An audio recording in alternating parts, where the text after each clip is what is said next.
Hello, I'm David Sprinkle, the Research Director for Packaged Facts. It's a pleasure, as always, to be presenting at Global Pet Expo on the market outlook and trends, even though it is digital and long distance this time. We will be talking about the general outlook and trends. I have with the subtitle here, After the Reset. And of course, that's related to the coronavirus, the pandemic, and the way that it has reset the pet market really across the board. And with reset, the idea is that there's not going to be any certainly major return to normal. That things have been reset.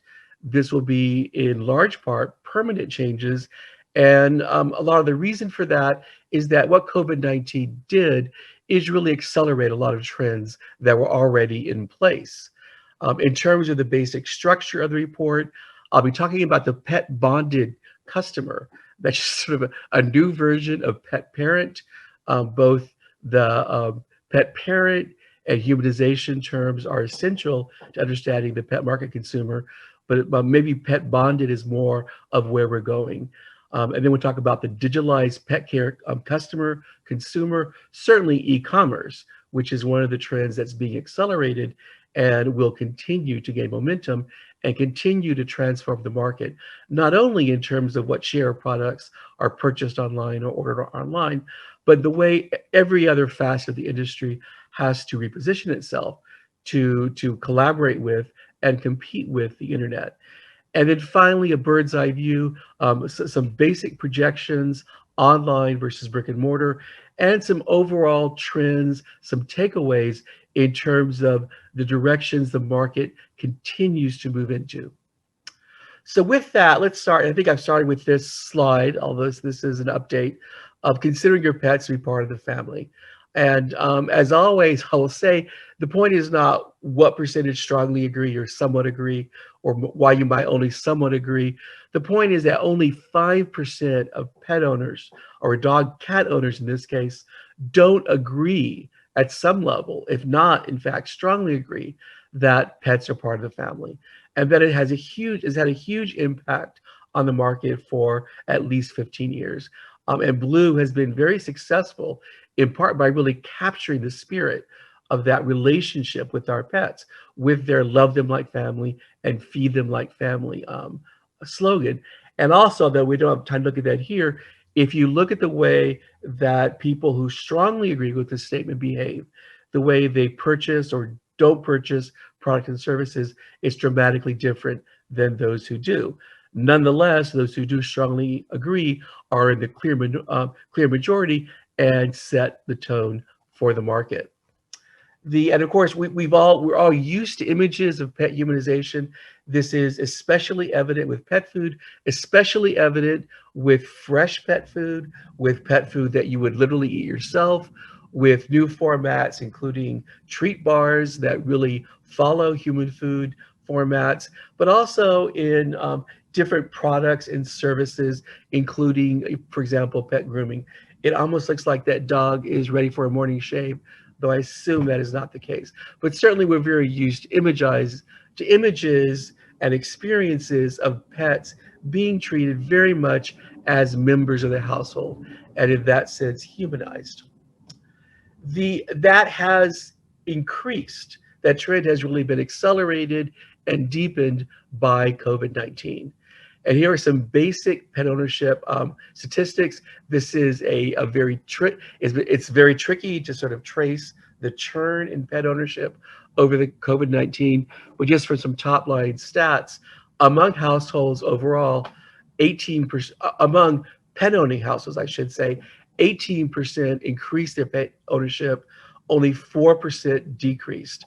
So again, major increase and major churn in pet owners because of COVID-19 and its economic and medical consequences. As part of that, we have here, this is from our February 2011 survey, 15% of those who got new pets, I'm sorry, 15% of pet owners got new pets for personal companionship. 13% got so partly because of children at home more, including, of course, for not being at school or only being at school part-time. And 9% of current pet owners got new pets partly because they're working from home more. So COVID-19 has really deepened that association between pets and the home, pets and the household, and really being sort of central, really to how many of us think of our home. And that's why I have here sort of pets as the new picket fences. Pets are really part of what create our personal space and what make that space live up to our ideals of what we want it to be. And without digressing too much, that really transfers over into pet furniture, pet bedding, even pet habitats. In the same way that we're defining our homes, especially conceptually, in terms of the presence of our pets and our interactions, our companionship with our pets. But we're also returning the favor and thinking more about pet habitats and how they live. What is their home like? In terms of returning the favor it, with what with the role that pets play in our lives. The the acquisition of new pets continued through the Christmas and winter holiday season. And you can see here that what percentage of people either gave or received a pet for Christmas or winter holidays. Last year, 12% gave or received dogs, 8% gave or received cats, and 4% received pets other than dogs and cats. And that would be, of course, fish, birds, small animals, reptiles. This is really interesting. And one implication of this, which we've already seen, is that not only did COVID-19 pet acquisition, not only has that has that spurred incredible product and service growth, at least in the veterinary care area, but it will continue to do so because these pets were being acquired and adopted over the course of the year. So this effect, this wave, is sort of still rolling out, and there has been a significant degree of product shortages and supply shortages even in the first quarter of this year because of the ways, in part, that this pet acquisition wave continued to roll. But it's also very much that pets are as part of our households. They're also very much central to our core celebrations, to our holidays, in terms of getting pets, gifts and trinkets over the holidays, or as the example here, the gift card from Chewy. So again, the pet's role in Christmas, in the winter holidays, in celebrations, also speaks to their larger role in our lives. Back to pet acquisition patterns. The simple version, again, this is if there is one, because it's been very hard, is that in our estimates, 54% of households own pets, as we define them, gaining 3 percentage points, 57% in 2020. The In terms of figuring out the churn, our sense is that 7% of households overall um, gained the number of pets, either by becoming new pet owners or by adding to their numbers of pets. And a lot of the acquisition has been multi-pet owners adding to their sort of pet menagerie, sort of doubling down, if you will, on pet ownership. And so you had a lot of households adding pets, but you also have households who are dropping a number of pets, either by dropping out of pet ownership, which is a relatively small number, but also just by dropping in number of pets owned. And this is the sort of churn that has made tracking pet population so difficult over the course of the year, and still involved some judgment calls. And then what you can see with additions versus subtractions, and again, you have to factor in those subtractions, but you can see the way that there really has been an incredibly high level of pet acquisition, not only among pet owners, but if you will, among households overall. And part of the reason those any pet numbers that you see here at 20% of households overall, or 35% of current pet owner households, is that there's really been a very diverse range of pet adoptions. And while dogs are still sort of first in line, if you look at the proportions of adoption for cats, and especially for pets other than dogs and cats, those are very overrepresented in terms of sort of the baseline traditional pet population. So the pet, the pet acquisition surge, not just adoption surge in the sort of the narrow shelter sense, but the pet acquisition surge has really benefited the pet market, not only by increasing the bedrock of number of pets, but by really diversifying the number and types of pets owned. And that ties in both to the multi-pet owner trend, really, becoming a multi-pet owner or doubling down on the number and types of pets that you have, but also on appealing to children, because it is, for example, some of the adoption of small animals, of fish, is appealing to those children in the household, and maybe in the household a little bit too much, needing entertainment, needing meaningful stimulation. I don't want to digress too much into adoption to shelter, other than to say that our sense from our surveys is that whatever questions about how much adoption did or did not take place through shelters are a little bit of a red herring, because, in fact, over 2020, there were several sources that were key to pet adoption, including a bigger role for pet breeders. The pet adoption, even through shelters, in the sense of adoption through a shelter or a rescue organization, it was only a narrow plurality. It was the most important source, but it was only a narrow plurality, even ordinarily. And with COVID-19 and all the dislocations of that, it became really just one of a first tier of several prime sources for pet acquisition, not just adoption, narrowly defined. And very much including, as you would expect, and maybe as you've experienced or been part of, a lot of rehoming of pets, just among family, friends, the neighborhood, the community.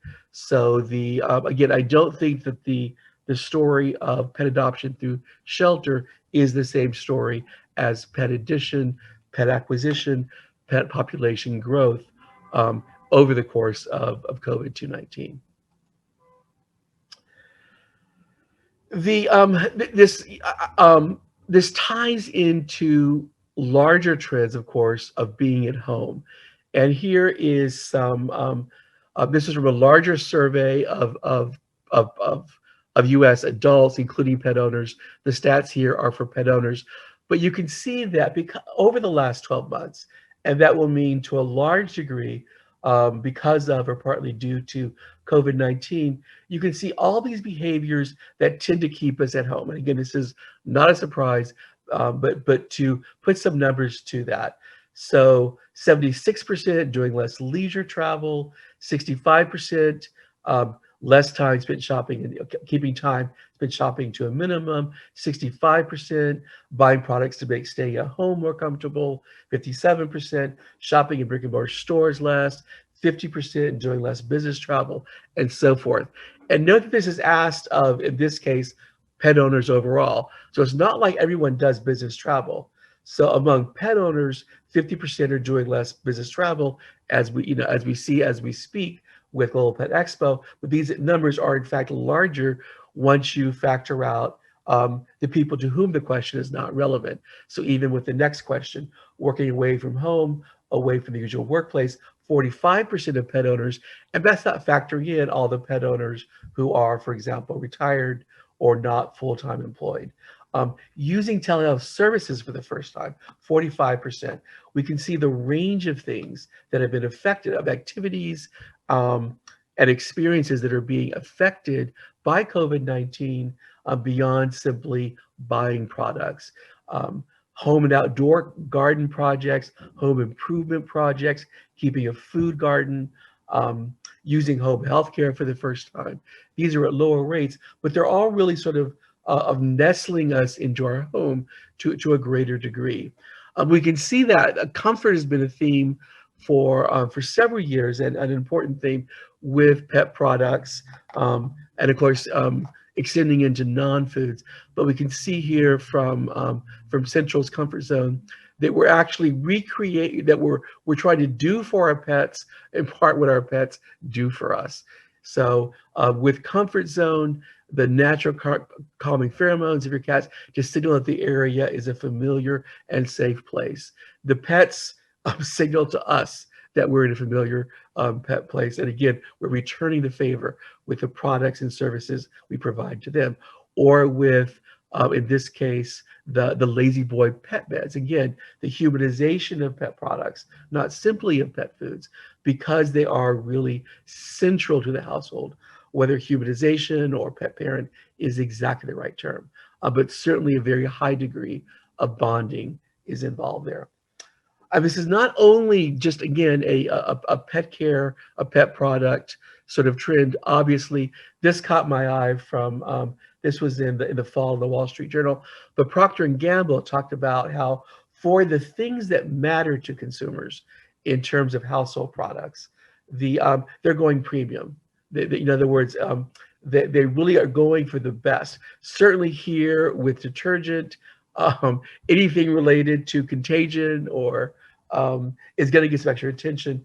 But the larger trend here is toward leaning toward higher priced and, from the point of view of this category, name brand products. We've seen that trend in pet for many years, and again, consistent with that central role of pets in our household. Name brand is maybe a different thing in every category. It's certainly a different thing in something like pet collars than it is with dish detergent, but certainly the trend to premium and really wanting the best, sort of feathering your nest, if you will, both for yourself and for your pets. In terms of spending and feathering your nest, it's worth looking across the board, what Packaged Facts would call an on the market point of view at the increases, and really it is all increases, but also relative decreases in spending. So, say for example, for overall among current pet owning households, 35% increase their spending, only 7% decrease their spending. 29% increase their spending on pet food, only 5% decreased. Now, again, this is current pet owners, does not count anyone who stopped having a pet. But on pet supplies, meaning non-food, 22.8%. You can see the proportions here. Also a very strong proportion for vet services, 25% increasing, only 10% decreasing. And really the only one who got sort of left out a little bit in the cold here was non-medical pet services. And that was especially because of grooming, because of boarding tying into business and to personal travel. But even pet grooming, certainly by the second half of the year, was really gaining speed and return to form and benefiting like the rest of the industry from the surge in overall pet ownership. It is important to have this sort of cross product and sector view of spending, because it is sort of one basket of spending. And the way consumers spend has been transformed. So you're not simply competing, within a product category with a similar product on the shelf. You're competing with products and services, and with hybrids of product and services that are really new and innovative. So you're really competing across the market. And the market is doing very well. I mean, of course, the news has been excellent. That's why you see, for example, very successful IPOs in the industry. It's why you also see your successful players in the industry continuing to expand, including Tractor Supply here, expanding into online pet pharmacies. Again, diversifying that we are sort of omnichannel. We're not just doing one thing in one place, and also that transcends products and services. It transcends medical and non-medical. It transcends food and non-food supplies, and of course, obviously, physical retail versus digital. So the omnichannel uh, omnichannel term has never been my favorite because I think it's reductive in terms of like where you buy things. Thinking in terms of where the competition is, and thinking in terms of the consumer ecosystem, to sort of adopt a term from Petco, it really is very transformed, very border crossing, and the competition is really coming from various directions. However, of course, the opportunities. The idea of this on the market, of being across product and services, across product categories, is not new. Mars has been doing this for a very long time, both with being not only a major pet food player, but also a major player in the veterinary channel through chain operations, but also even beyond that. If you're familiar with Mars Kinship, they really do innovation incubator activities that really transcend any kind of borders in terms of products and services. This is this graph from Petco, which I'm sorry is not that legible, but that's from their IPO materials. And you can see they talk about the pet care ecosystem and having a role and a hand in that really across the board. And again, we can see that across the market. You can see to the left, that is PetSmart, someone through the PetSmart app, make an appointment for pet grooming. You can see Walmart with VetIQ here, again, not alone, Meijer, Tractor Supply, various other retailers beyond simply PetSmart are adding on that in-store vet service, an in-store non-medical pet service component. Walmart is also, of course, has moved into a Pet RX following Chewy's online pet pharmacy and also into pet insurance. And then to sort of continue this sort of the way that competition really is across all borders is a co-branded MasterCard from Zoetis, right, for pet medications, which is interesting because it really takes the whole rewards card program to a whole nother level. And actually, if you're competing with Amazon, or collaborating and competing, which if you're in the pet business, you're sort of the product business, you probably are. The Amazon financial services, their credit cards is really a huge part of their appeal of their reward system.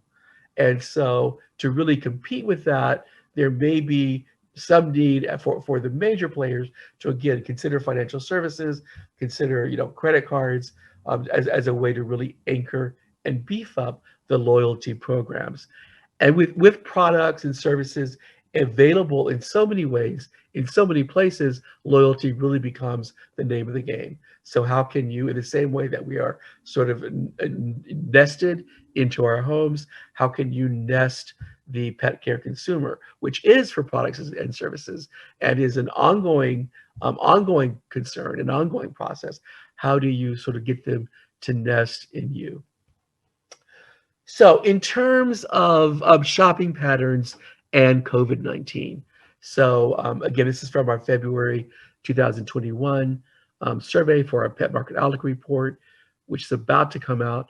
The 34% of pet owners agree that where or how they shop for pet products changed significantly in 2020. Again, a very significant percentage, and in the way that you'd expect. Only 9% said they shopped in stores, brick and mortar more, while of 39% they shopped in stores less. On the other hand, 40% said they shopped online more, and only 6% said they shopped online less. Again, just putting some numbers on trends that you would expect. This may be a little bit difficult to read, but it's also worth pointing out all the modulations here, because again, it's not like we're just store shoppers or online shoppers. So looking at, I mean, it starts getting interesting. Okay, at a store, 73% over the course of 12 months did still buy pet products in the store, but not far behind is internet and or smartphone at 63%. Internet alone, 54% of pet product shoppers, which is the base here, in store and by internet or smartphone, 41%. And you can see the different variations here.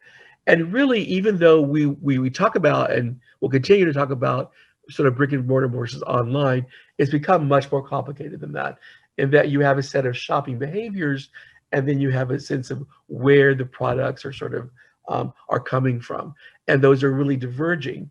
And things like curbside pickup, also even things like auto ship and direct from manufacturer are just really completely changing the landscape. So while it is still meaningful to say store shopping versus online shopping or smartphone shopping. It's the sort of the paradigm has gotten so complicated that that's beginning to shed less and less light. A really important thing of where you shop, for example, is whether or not you are supporting the local store infrastructure, and whether if you initiate um, buying behavior online and is being picked up at the local store, that's a very different thing than buying online and having that come through a warehouse. I'm buying groceries now through Instacart, but that still goes to my local grocery store and it's supporting the local grocery store, although it's creating a wedge in the relationship.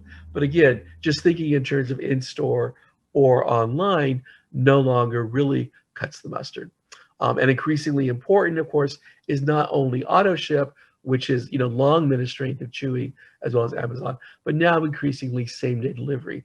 And this ties into the ways in which whatever we expect in the larger human market, right, whether it's for pizza or a pet product, will increasingly be the expectation and the demand for pet product and pet service customers. And just to make again an obvious point, which is put some numbers on it about the way that omnichannel, omni-market is not really anything new, and it's also really tied in to much larger behavior patterns. So to make the case that on the market is omnichannel is really not that new, there's some of us who can actually definitely remember that the heyday of Sears, but surely stopping through a Sears catalog, ordering by phone, going to a Sears store, picking up at a Sears store through their, catalog outlet, whatever. So this is not entirely new. And you can see that as online shopping has gained, and this 1994 is the earliest stat I could find, but um, the you see that online shopping has gained as much as phone and mail order shopping has declined. So it's really a new form, a partially digitalized form of omnichannel, omni-market. And of course, even that 94, 43% is sort of not the prime of phone or mail order shopping, which would have been much closer to mid-century. And we can also see, even though these stats aren't exactly parallel, the this is from MRI, for website or smartphone app use, you can see that Amazon is way up there, right, along with Google and Facebook. And you can also, as important, you see the wide range of behaviors that are now so digitalized. So that's weather, that's Google Maps, that's of course Facebook and Instagram and Pinterest, our email, of course, eBay, but also media, New York Times, news, even housing, um, the WebMD. Our entire behavior has been to a large degree digitalized via internet, via smartphone. And so it's not surprising that that trend is here to stay and will continue to gain traction in the pet market. Along those same lines of thinking of the internet not simply as you bought your products there rather than in store, but it's a really important source of information to compare prices, to research products. I'm sure I know it's true for myself and for anyone who really shops online across products and services. The amount of information available, including the consumer reviews, to be approached with caution, but including the consumer reviews are really a big part of how we choose, whether it is a hotel room, which hopefully we'll start choosing again room, or a pet product. But certainly as social media is a big part of the picture for sort of lifestyle signaling and for information. Also, auto ship delivery subscription, what you can see is now well in place, and not just for pet food, extending to cat litter, to medications, and even to a degree to durable pet supplies with operations like BarkBox. But also note that direct from manufacturer is also very much in the wings of auto ship. And again, completely makes sense. Those are what the stats are at the very bottom. Those who are using some sort of direct from manufacturer shipping for either pet food or pet treats or snacks, or pet vitamins and supplements. Vitamin supplements is right up there with pet food and treats because of the nature of the products, but also especially because of the CBD boom and the interest in CBD and hemp products, where a lot of that is directly from the manufacturer website to the consumer. So again, it's not just whether you're buying in store or buying online. It's a lot of ways in which relationships and information sources and influences are being shifted. And we don't have the stats here, but if you look, the veterinarians they still have pride of place as the main source of influence. But when you start looking at store influence, whether pet store, independent, chain, where you start adding in the influence of the internet, of social media, of groomers and trainers, veterinarians they're clearly in a very clouded space in terms of influence, and that applies to influence on pet care mentalities and therefore pet care spending. And then to begin to wrap up with some top line projections and comments. First, our overall market sizing and projections, really with a focus on online versus brick and mortar. And you can see there the numbers are, even as we experience them and track them, the numbers for the online gain and traction are still startling. So is startling in a very good way. This is only retail pet product sector. It's not services. The growth in the market, both that we've experienced and that we expect to continue experiences. So 45 billion in 2025, to 95 billion in 2025 is a very good show, and it really speaks to um, the role of pets in our lives, and the fact that I think most of us are very fortunate to be in this industry, um, which is the industry of growth, and so of such key concern. In terms of the larger trends, the main one, and again with COVID-19 as accelerating pre-existing trends, more so than creating completely newfangled trends or experiences. It is Back to the Future in terms of pet health, which is the longest sort of the major trends, and I'll circle back to that. But we ask pet owners if they're paying closer attention to their pet's health and wellness because of COVID-19. You can see 42%, 43% dog and cat owners, whether especially concerned about pet stress and anxiety. You can see about a quarter of dog or cat owners, especially concerned about pets' immune system. Again, about a fifth. That ties into an incredibly strong year for pet supplements as well as pet CBD hemp products, and also made changes to the healthcare products I buy. I say this is the longest running pet care trend because by coincidence, a client asked us for just to give us a quick list of the top 10 trends. And so I, of course, as I would, I asked David Lemus, who is our senior pet analyst, and that probably understates his role. But this was a list that he did, and he did it in terms of the oldest to the newest trends. And he began with health and wellness, even before pets as family, even before premiumization, and he actually ended with home focus, which totally coincidentally, because I just popped this in here, was the opposite of how I approached it. So either that's a good pairing, hopefully it's a good pairing, and not that you're listening to the wrong person.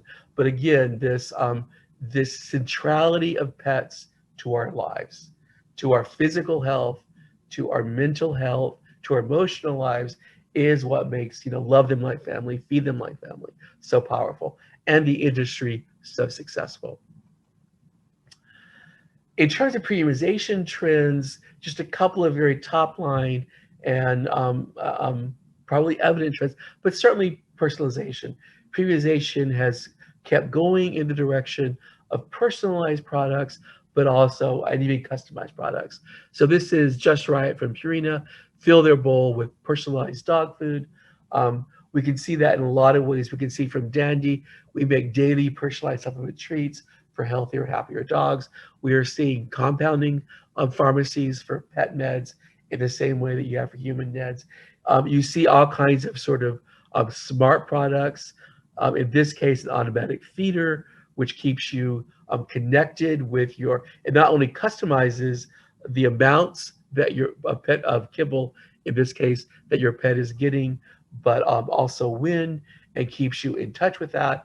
If you're away at the office or whatever the case may be, we can see that with non-care, I'm sorry, with non-medical pet services, such as with WAG. What do you need? Walking, sitting, drop in, boarding, training, health.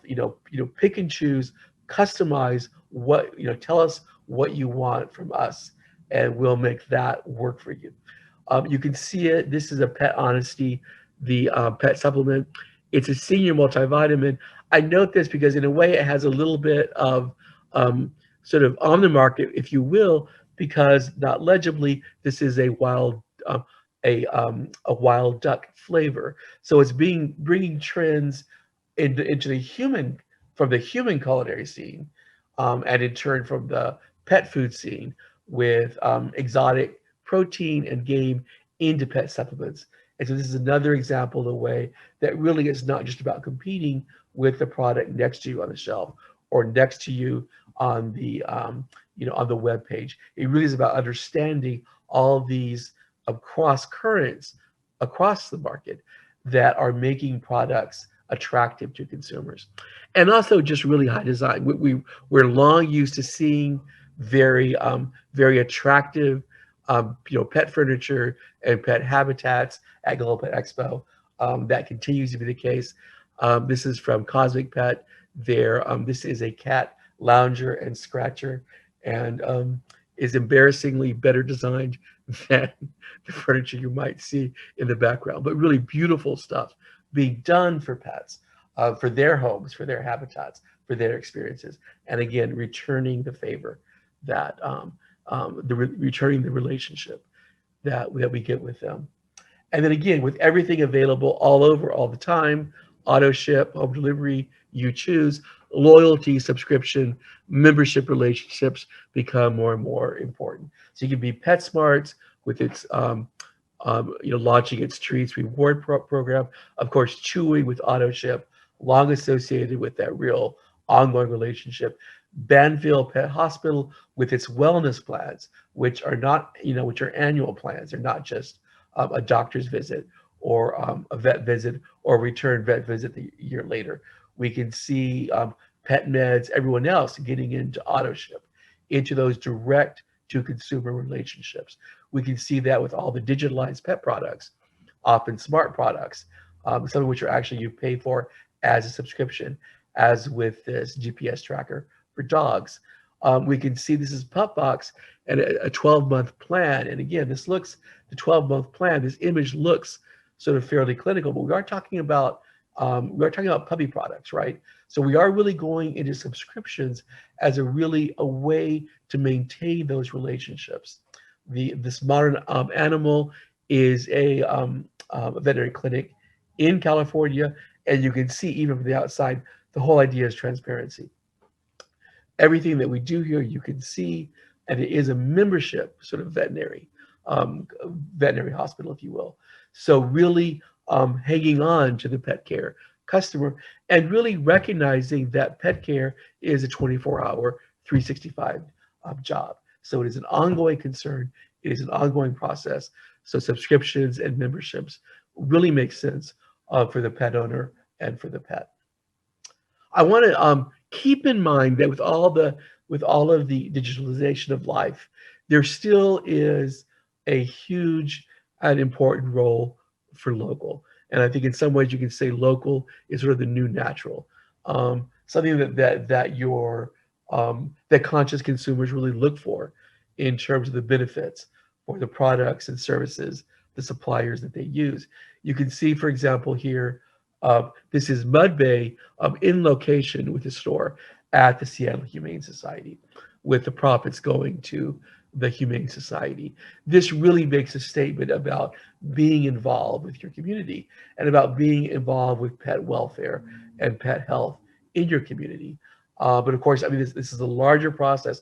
All of your major players, products and services are very deeply and very meaningfully involved with different types of pet charities. But there is still within that this role for really being visible locally. And we have some data here. This is from last year, but 48% of pet owners agreed that a pet retailer presentation in pet welfare and pet um, rescue causes play a role in where they shop for pet products. And it's basically the same thing with manufacturers of pet products. And again, this local, it really ties into being more conscious of our environment, of our ecosystem, if you will, which COVID-19 certainly has done. And so we can see that also extending into sustainability. And again, appreciation for local, for community has really been increased with the COVID-19. I'll leave this last slide for you to read. It's sort of an annual manifesto about the reset of the pet industry and where that's headed, and also some information about contacting us through our digital access booth. Um, but you can see here how we see these things adding up, and you're welcome to contact us for the deck, for a meeting, and what you will. Thank you very much for participating in Global Pet Expo and for listening to our session, and hope we get a chance to communicate. Thank you again.